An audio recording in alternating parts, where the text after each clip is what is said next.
Buenos días. Buenos días.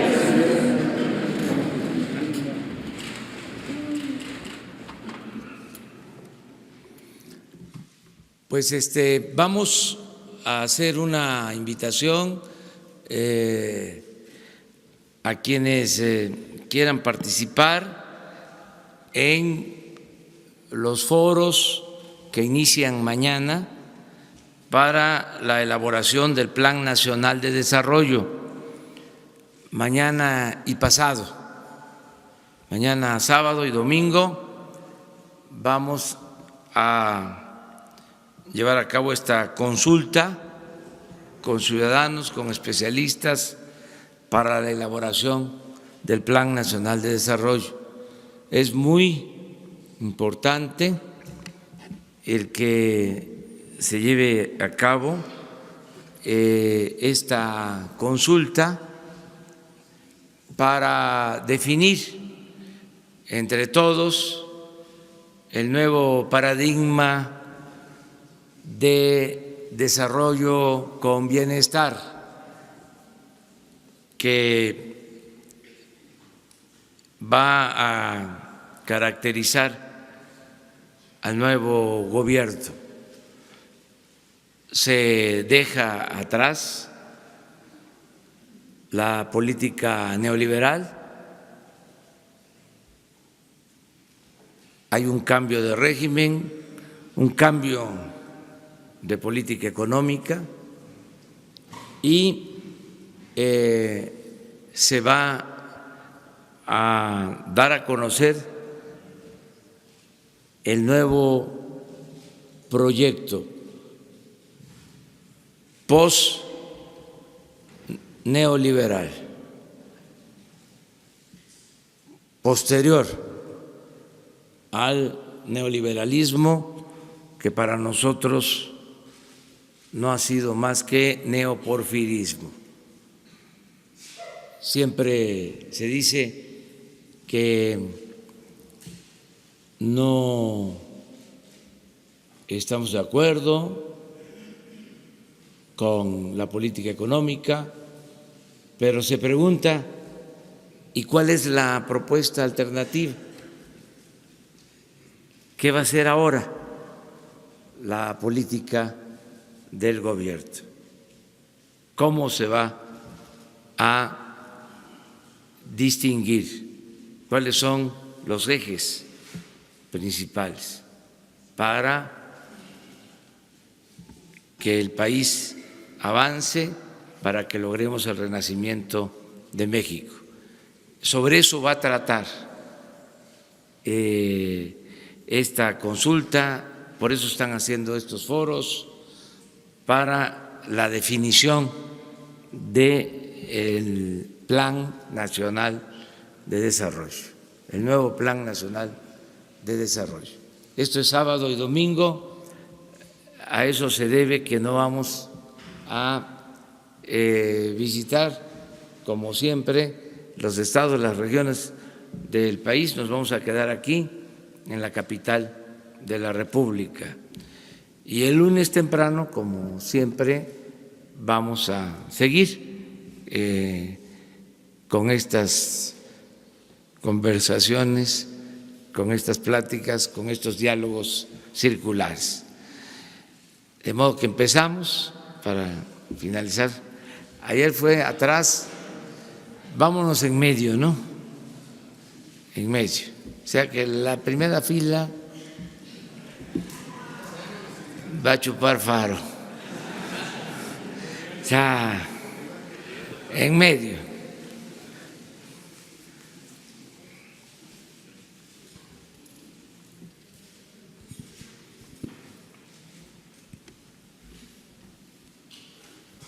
Gracias, presidente. Buenos días. Alfonso Bárcenas Telles, de Cadena Raza, Radio 620. Preguntarle, presidente, en diferentes ocasiones usted ha comentado que no habrá intermediarios en las compras de gobierno federal. Sin embargo, el 80% de las reglas de operación contemplan intermediarios, como por ejemplo en la SEP, en la Secretaría de Bienestar. ¿Qué información tiene al respecto, presidente? Gracias. No van a haber intermediarios. en la entrega de los fondos destinados a la gente, destinados a los ciudadanos.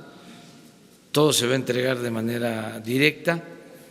Hay, desde luego, obras, hay servicios que se tienen que realizar con empresas.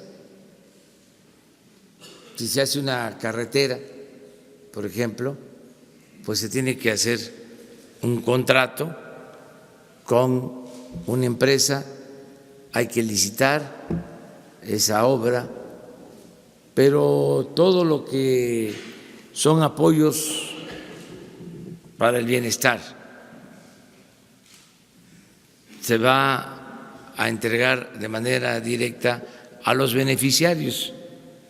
Entonces, esa es una indicación, ya existe una instrucción en este sentido, ¿no?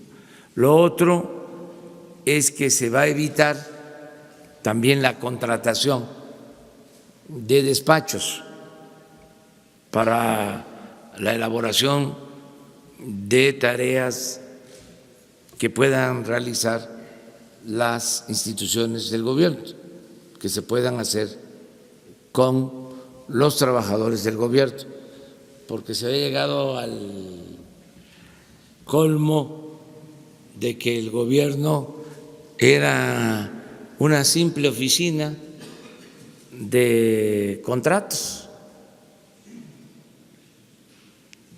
Existían las secretarías, las subsecretarías, las direcciones, las áreas, el personal, los técnicos, pero si se necesitaba algún proyecto, se contrataba afuera, con un despacho, aunque se pudiese hacer con los mismos servidores públicos. Entonces, todo eso se está evitando. Si se requiere un proyecto, hasta arquitectónico, pues que sean los arquitectos del gobierno. Si se necesita producir un video, pues que sean los de comunicación social, son buenísimos. No la contratación del video, porque todo se contrataba.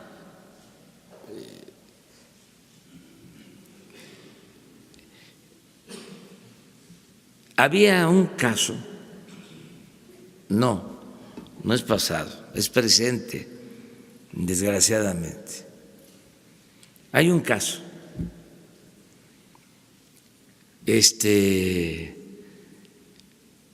surrealista, kafkiano. El gobierno contrataba, y todavía lo sigue haciendo porque no se pueden cancelar de la noche a la mañana los contratos. Contrataba a 50,000 elementos de policías privadas para cuidar las instalaciones del gobierno.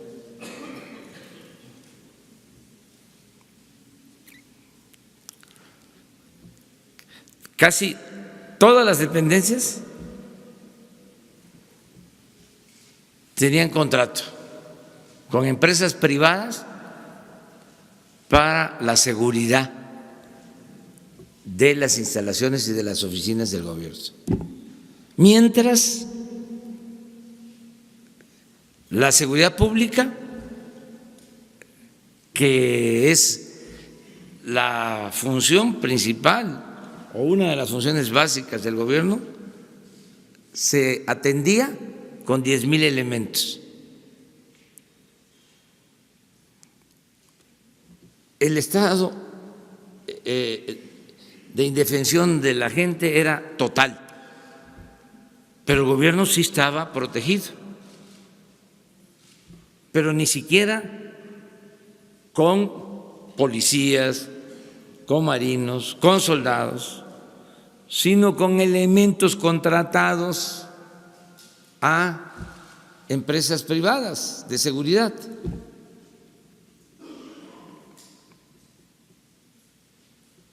¿No les parece increíble? 50,000 elementos para cuidar las oficinas. Mucho dinero. Estamos ahora haciendo toda la revisión. Me gustaría hasta cancelar todos los contratos. No lo puedo hacer, primero por la cuestión legal y segundo porque quiero ver en dónde estaban, en qué secretaría, cuánto se pagaba, si era real, qué funciones tenían. 50,000 elementos, porque crearon por la corrupción muchas agrupaciones de seguridad privada que le vendían el servicio al gobierno. No estoy hablando del gobierno en su conjunto, del gobierno de la República, de los gobiernos estatales, municipales, no, solo del gobierno federal.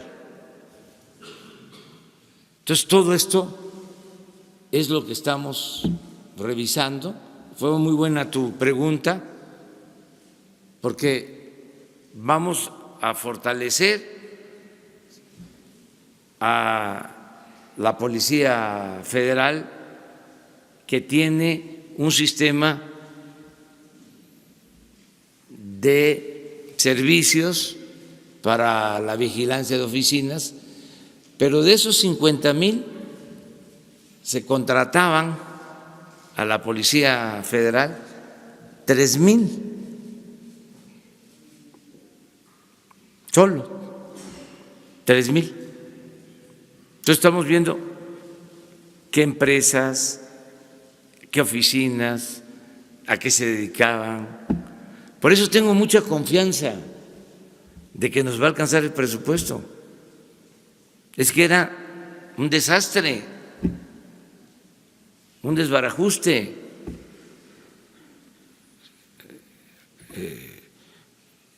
Era algo de ineficiencia extrema, de no importarles. Entonces vamos a poner orden, que no haya intermediarios y que el gobierno haga su función. A ver, vamos allá. Buenos días, presidente. Montserrat Vargas, de Publimetro. Ayer los diputados aprobaron la revocación de mandato y, bueno, opositores lo calificaron como una jugada tramposa para la reelección. Saber cuál es su postura. Y por otra parte, nos ha hablado acerca de una campaña contra el consumo de drogas. Si nos puede hablar un poco más al respecto y si usted piensa que con una simple campaña se puede erradicar el problema. Gracias. Bueno, escuché el planteamiento que hicieron legisladores hablando de que era un ensayo de reelección. Mañana voy a poner aquí, el lunes, porque mañana no vamos a estar. El lunes voy a poner aquí un compromiso de que no voy a reelegirme, firmado. Tengo palabra, lo que estimo más importante en mi vida es mi honestidad, pero de todas maneras voy a hacer ese compromiso público. Voy a decir de que soy partidario de la democracia, que estoy de acuerdo con la máxima del sufragio efectivo, no reelección, que soy maderista, que es uno de los hombres que más admiro, que como se le ha denominado, así le llamo, el apóstol de la democracia, y que no soy un ambicioso vulgar, que voy a servir, si lo decide el pueblo, 6 años, y que a finales del 2024 termino mi mandato. Atentamente, ya saben quién.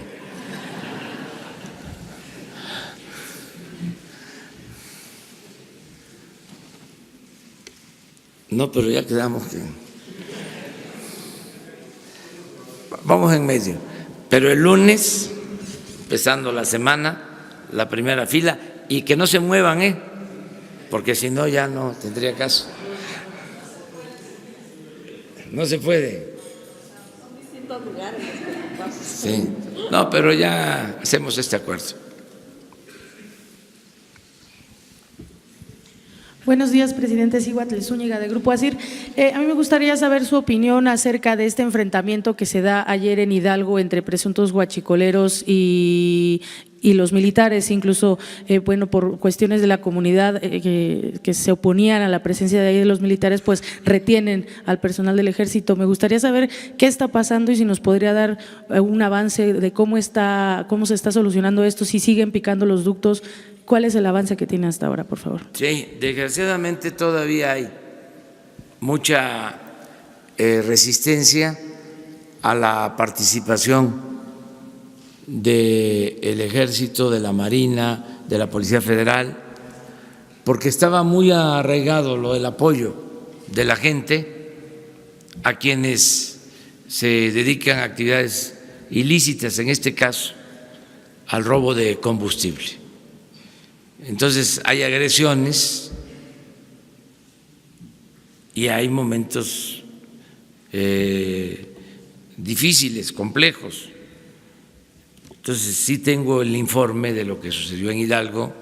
Seguimos teniendo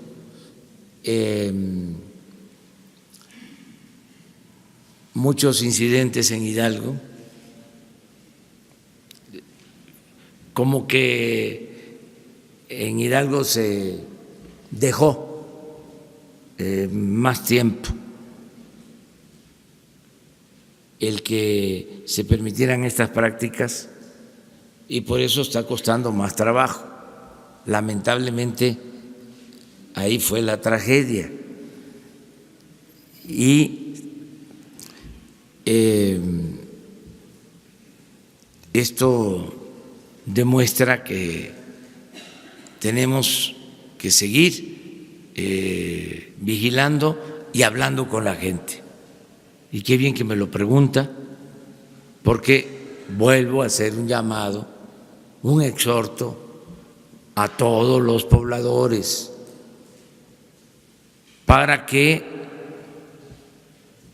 le den la espalda a esta actividad, que no protejan a quienes se dedican al robo de combustible, que es muy peligrosa esta actividad, el estar perforando los ductos, el estar poniendo válvulas, las llamadas tomas clandestinas, y que si es por necesidad, que cuenten con nosotros para que se les apoye en todo lo que requieran trabajo, bienestar, pero dejar solos a los que se dedican al robo de combustible y a otras actividades ilícitas. Incluso el llamado también lo hago a quienes se dedican a estas actividades, que vayan pensando en reincorporarse a la vida pública y a actividades lícitas, que abandonen las filas de la delincuencia, que piensen en sus familiares, que piensen en sus hijos, en ellos mismos, los riesgos que corren, el que se vayan a la cárcel. Ahora se está reformando la Constitución, van a ser delitos graves, el robo de combustible, lo comentaba yo el día de ayer. ¿Para qué estar en prisión? La libertad no tiene precio. La libertad es mucho más que los lujos baratos, que la felicidad efímera que pueda producir el traer dinero o el traer ropa de marca o alhajas o carros lujosos. Esa es riqueza barata. Solamente lo barato en estos casos se compra con el dinero, la dignidad, la honestidad. Eso no tiene precio. Es muy desagradable, pienso yo, el que estén a salto de mata, el que siempre tengan que estar huyendo, el que solo puedan ver a sus familias en la noche, de vez en cuando. Hay veces que ni siquiera pueden ir a los velorios de sus padres, de sus familiares, porque eso no es vida. Entonces vamos a que la gente se separe de esas actividades y que todos entendamos que solo siendo buenos podemos ser felices. Entonces, sí estamos atendiendo este tema. Sí. Yo hago ese llamado para que no se dé la confrontación, que no se olvide que el soldado es pueblo uniformado, es parte del mismo pueblo. Entonces, que no se les agreda y que no se caiga también en provocaciones. Este es el mensaje que diario se está dando a los soldados y a las Fuerzas Armadas. Señor, ¿tienen algún reporte de cuántos intentos de sabotaje o cuántas veces están intentando picar los ductos? Sí, tenemos toda la información diaria. Pues un día les vamos a invitar o vamos a hacer la reunión de seguridad aquí, pública, para que conozcan cuál es el método de trabajo, o sea, cuál es el orden del día, qué se informa diariamente,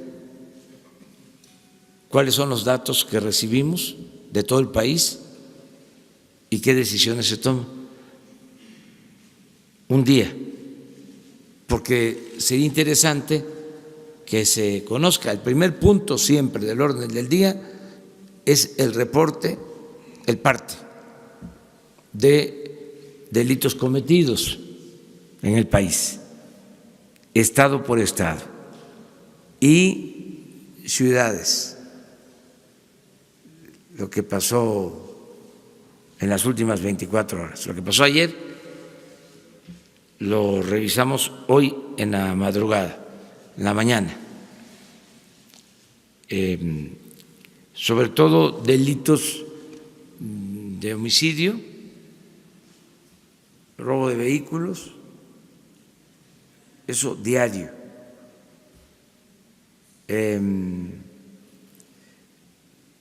Y en el caso de homicidios, desde luego, ¿en dónde? ¿Sí? ¿Cuántos por entidad? ¿Cuántos por ciudad? ¿Cuántos hombres? ¿Cuántas mujeres? ¿Bajo qué condiciones? Diario. El robo de vehículo, lo mismo. ¿En dónde? Siempre vamos viendo tendencias. En el caso de robo de vehículo, ¿cuántos se recuperan? También diario, de los que se roban, que no todos los que se recuperan son por acciones de la policía o de las fuerzas de seguridad, sino porque los roban, los utilizan para cometer algún delito y los dejan. Entonces, más que nada, son recuperados porque se encuentran en las calles, en las carreteras, en los caminos, pero ese es un registro. Esto se valora también con datos de las aseguradoras y tenemos una idea de cómo se llevan a cabo los robos. Y también diario tenemos el reporte de las tomas clandestinas, en donde, y diario de lo que extraen de ductos, y diario sabemos cuáles ductos están funcionando, cuáles son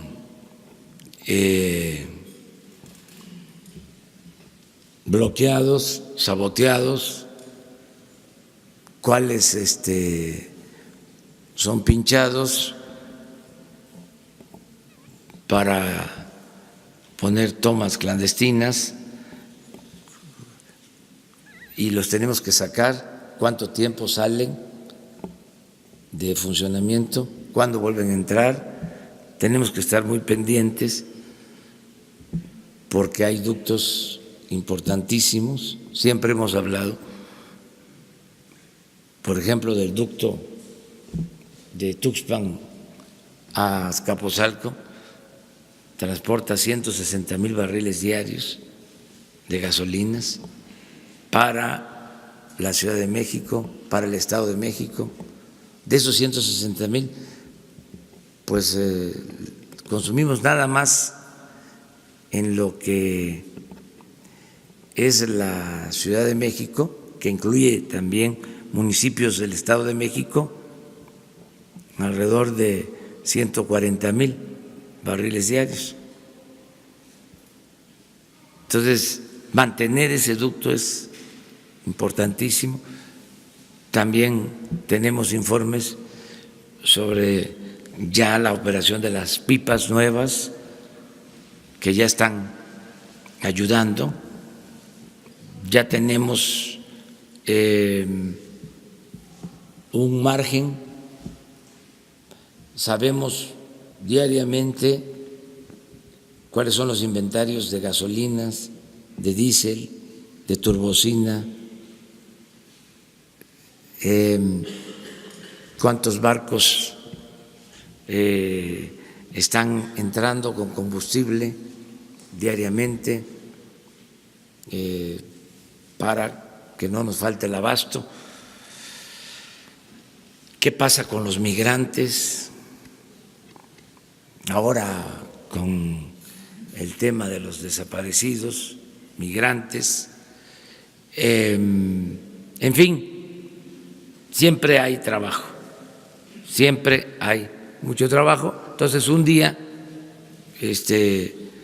o lo que podemos hacer es, para no hacerlo aquí, sería bueno para que la gente se proyecta. Lo otro es invitarlos por grupos, donde nos reunimos no es muy grande, pero sí pueden estar 5 cada determinado tiempo, que vayan a ver lo que hacemos.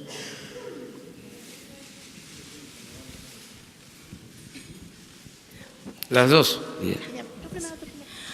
Buenos días, Daniela Pastrana, de pie de página. Presidente, ha habido en los últimos días, bueno, en las últimas semanas, una insistencia de la comunidad de filósofos de México de que en toda esta discusión que ha habido sobre la reforma educativa se presente, o sea, explicite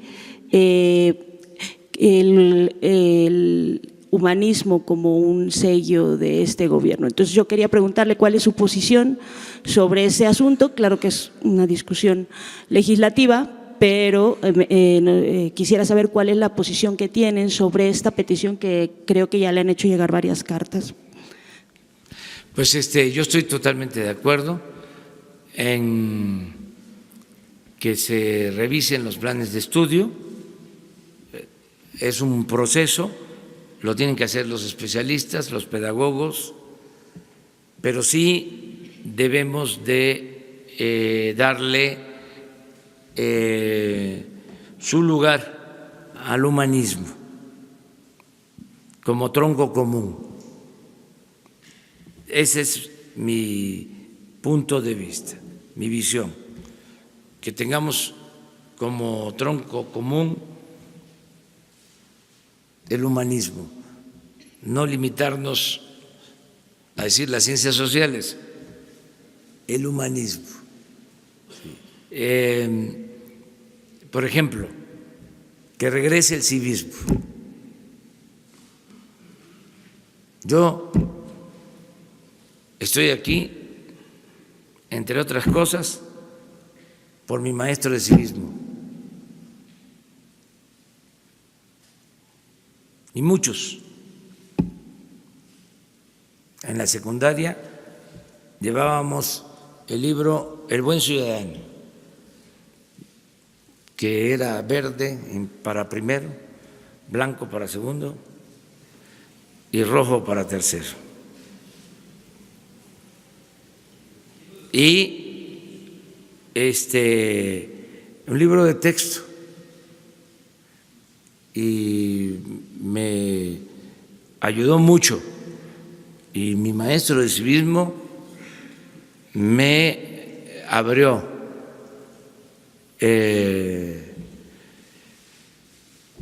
mi interés por lo social con el civismo.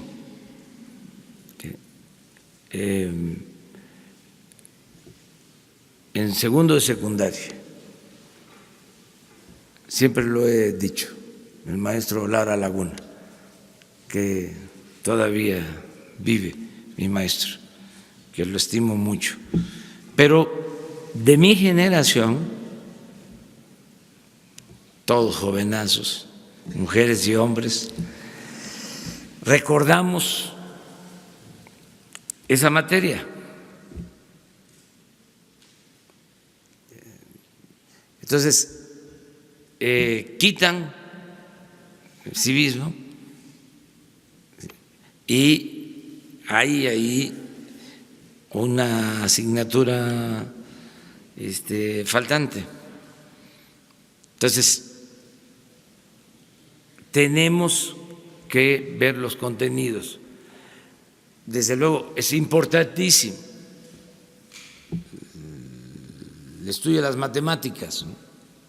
Es básico, tiene que ver con la ciencia, pero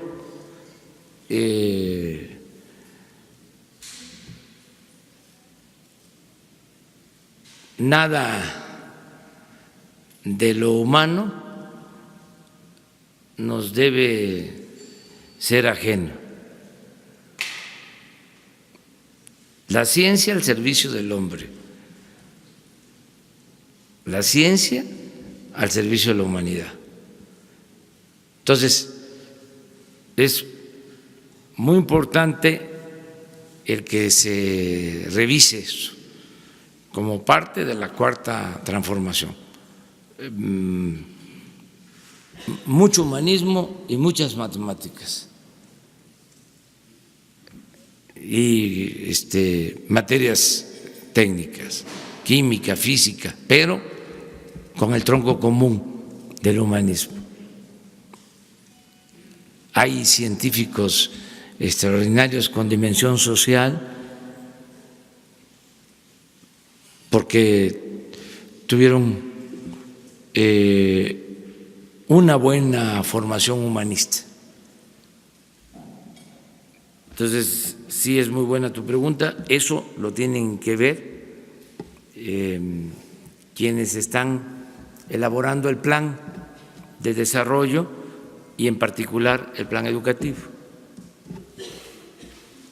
Buenos días, presidente. A través del área de inteligencia, la Fiscalía General de la República detectó que hay una unión entre los cárteles de Tláhuac, Jalisco Nueva Generación y el grupo de la Unión de Tepito. Si bien es un pacto para no violencia aquí en la Ciudad de México, esto podría ayudar a que no se genere tanta violencia aquí, sí genera una alerta para las autoridades el que se estén aliando este tipo de cárteles. A ver qué información tiene usted, qué acciones podrían estarse realizando al respecto. Y en un segundo tema, las empresas y personas que ayer fueron acusadas de haber financiado este documental del populismo en América Latina se han deslindado de estas acusaciones. Primero, pues acusan que el gobierno federal está violentando su derecho de presunción de inocencia y además aseguran que pues estos depósitos sí se hicieron, pero fue para otro tipo de servicios. A ver si ustedes tienen las pruebas suficientes para la denuncia que se va a presentar hoy de que realmente haya sido para financiar este documental. Gracias, presidente. Bueno, lo primero tiene que ver con la inteligencia que se está llevando a cabo, pero por lo mismo yo no puedo hablar mucho sobre este tema, corresponde al área de inteligencia. Lo que sí puedo decirles es que queremos que haya paz, que haya seguridad en todo el país y en la Ciudad de México, porque había cierto descontrol. Ya Claudia Sheinbaum está actuando, está atendiendo el problema de la inseguridad, sobre todo en dos alcaldías, antes delegaciones, que estaba muy desatado el problema de inseguridad y de violencia, Gustavo Amadero e Iztapalapa, sobre todo Iztapalapa, que se descompuso bastante. Entonces ya Claudia está a cargo de esto. Lo más importante, y además la felicito porque se está levantando temprano y está teniendo, al igual que nosotros, reuniones de gabinete de seguridad. No es para cucar a nadie, pero si todos los gobernantes estamos temprano atendiendo el problema de la inseguridad y de la violencia, se avanza. Ya hay algunos gobernadores que lo están haciendo, que también se están levantando temprano,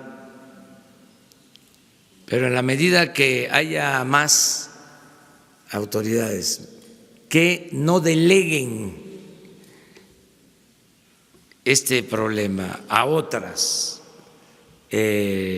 autoridades, sino que asuman ellos, los gobernadores, con todo respeto,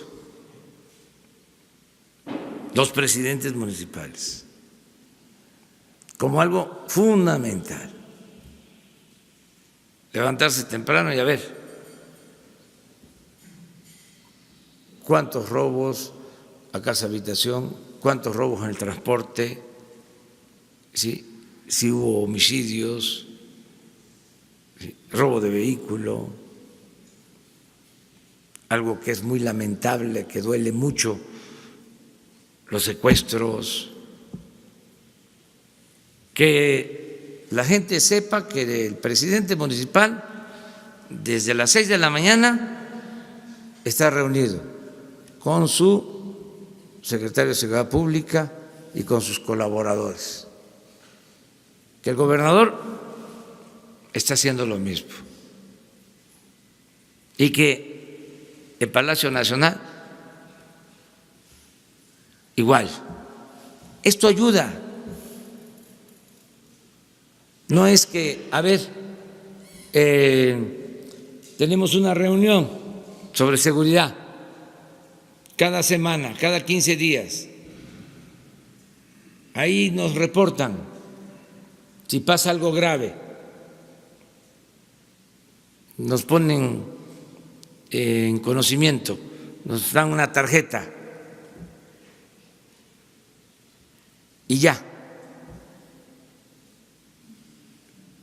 Si se atiende todos los días, si hay perseverancia y si se trabaja en coordinación, se avanza, por muy difícil que esté el problema. Ya saben ustedes de que la suerte se reparte muy temprano, los pedacitos de suerte. Entonces, si temprano se atiende esto, se tiene suerte, y la política requiere de suerte. La suerte cuenta, pues, en política. No solo es la virtud, también la fortuna, la suerte. Entonces, en el caso de la Ciudad de México, pues para mí es una gran ayuda, es quitarme un poco de carga el que la jefa de gobierno esté atendiendo este asunto. Eso es lo que puedo comentar. Sobre el documental, pues ya la autoridad competente va a dar a conocer si son buenas las pruebas o no lo son, si hay sustento o no, quiénes son realmente los involucrados.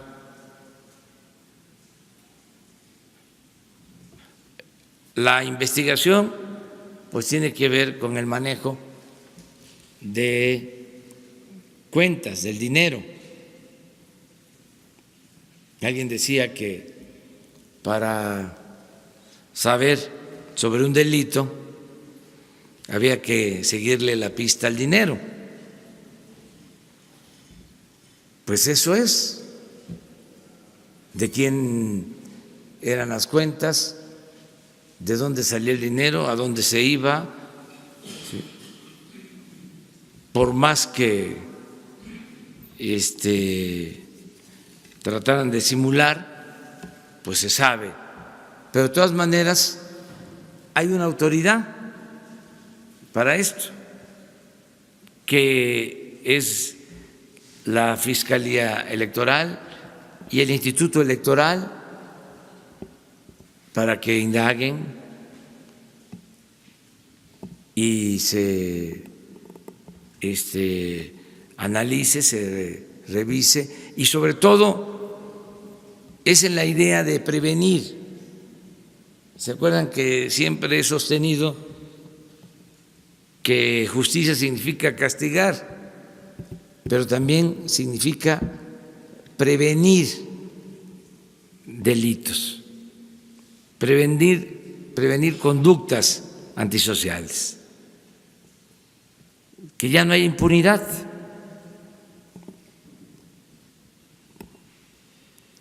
Por eso se dio a conocer esta información, que no es buscar pleito.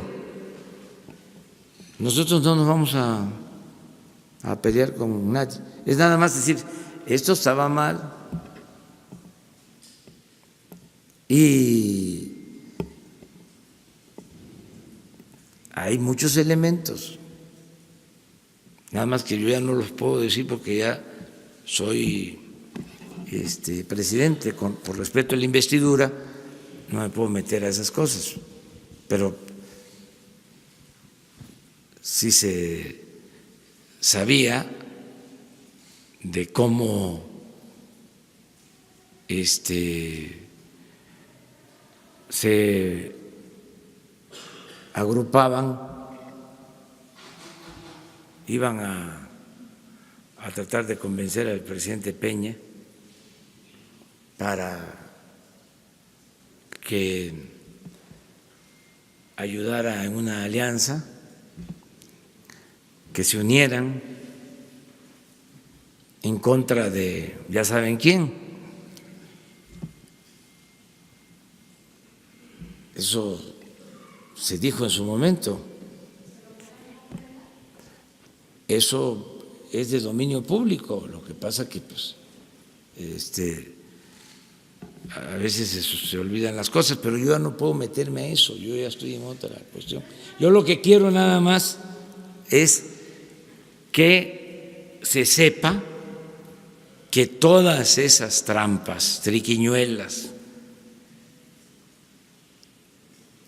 que todas esas maniobras sucias, antidemocráticas, se van a desterrar. Se va a acabar con los fraudes electorales y se tiene que respetar la voluntad de los ciudadanos y tiene que haber elecciones limpias y libres y no al fraude electoral.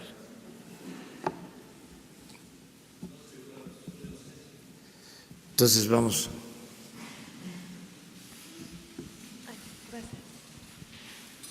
Buenos días, Shareni Guzmán de La Silla Rota.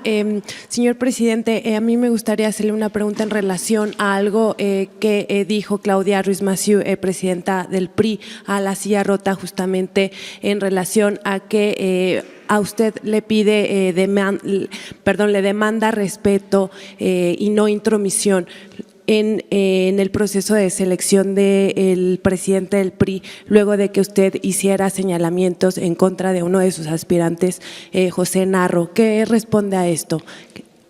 No me meto en eso, no. La verdad que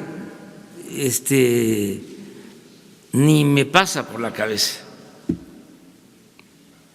No lo tengo en mi pensamiento.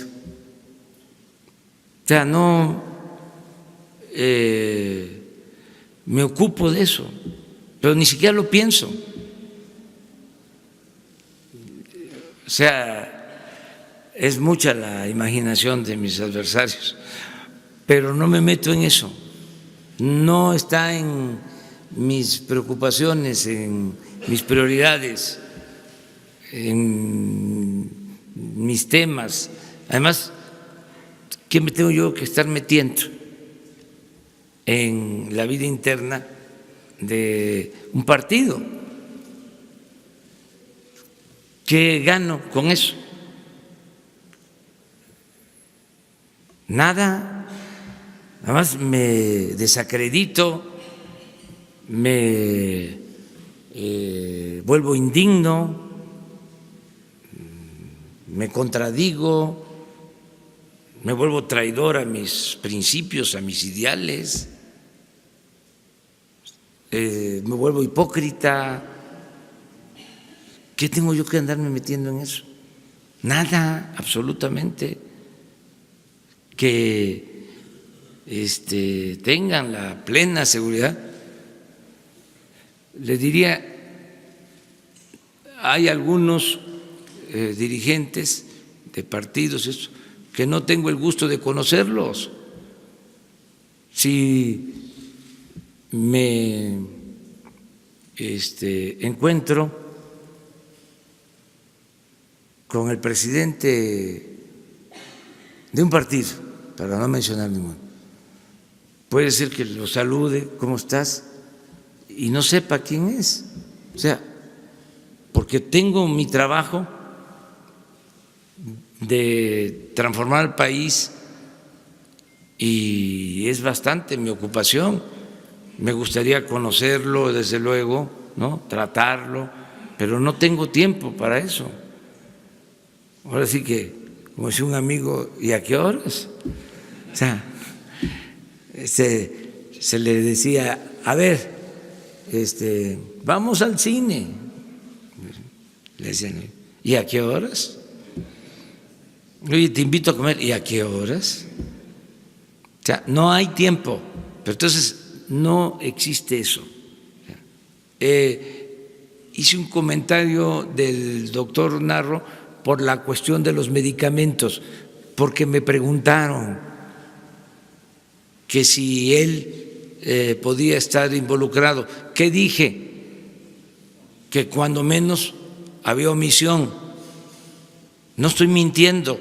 Si hay un secretario que está viendo que se están concentrando las compras y que son pocos los proveedores que le están vendiendo al gobierno, pues sí, está raro, hay una omisión. O sea, no estoy diciendo él lo promovió, también muchas veces, en la mayoría de los casos, la corrupción se da desde arriba. Pues siempre lo hemos dicho, es de arriba hacia abajo. Entonces, claro que hay complicidad, hay omisión, porque si se es honesto, si el de arriba dice ayuda, ¿sí?, a tal proveedor, pues no puedo.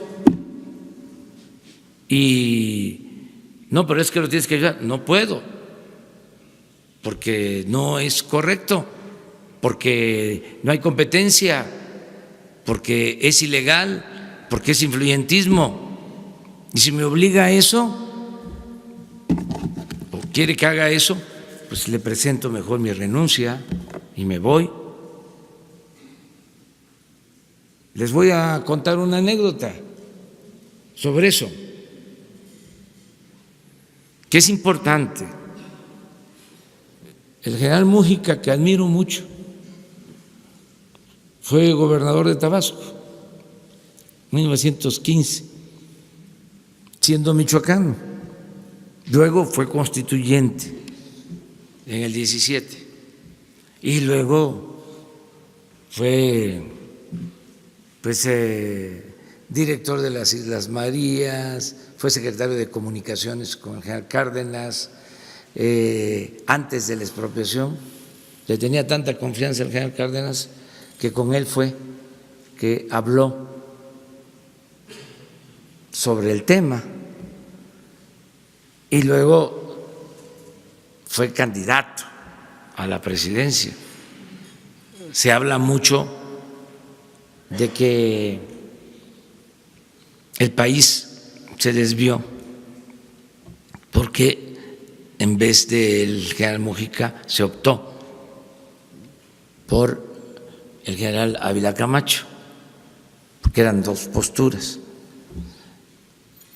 Hay quienes dicen de que si hubiese quedado el general Mújica, como ya se había dado la expropiación, íbamos a tener problema con el gobierno de Estados Unidos y había riesgos de intervención y que por eso se buscó una salida una posición moderada con Ávila Camacho.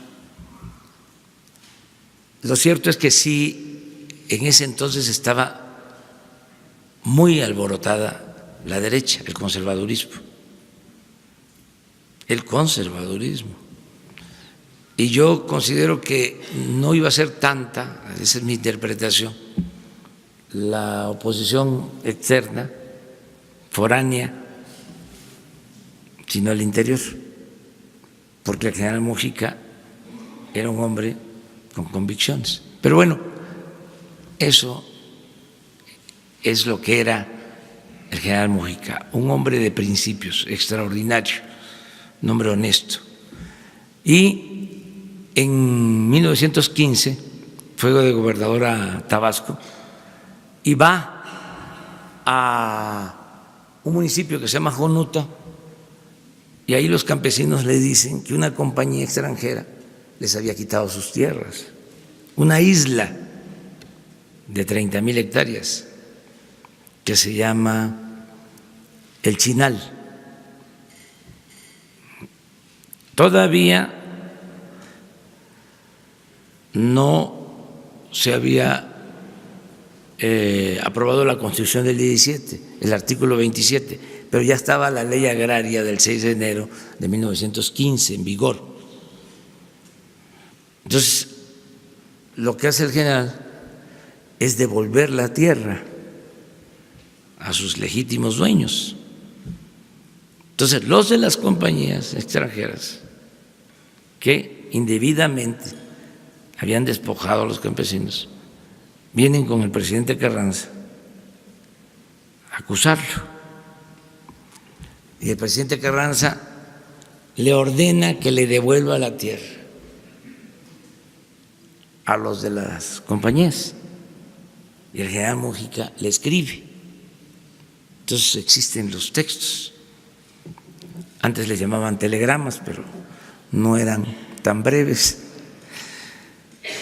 Le escribe, le da una serie de consideraciones, pero le dice, si al final de todo esto, le dice que era una injusticia y que se había ido a la revolución a luchar en favor del pueblo, no de las acaudaladas compañías, pero que sí él consideraba, a pesar de todos los argumentos de que se le tenía que devolver las tierras a las compañías, que considerara de que él no podía hacerlo, porque significaba una traición a sus principios, y que le pedía de manera respetuosa que lo relevara del cargo, que renunciaba a ser gobernador de Tabasco. Eso se llama dignidad. Entonces,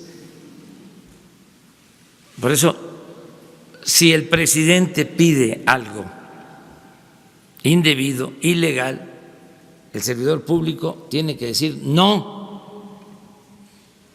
La Cuarta Transformación significa eso, que haya dignidad para decir no, no lo mismo de siempre, sí, sí, sí señor, lo que usted ordene, señor. ¿Qué horas son? Las que usted quiera que sean, señor.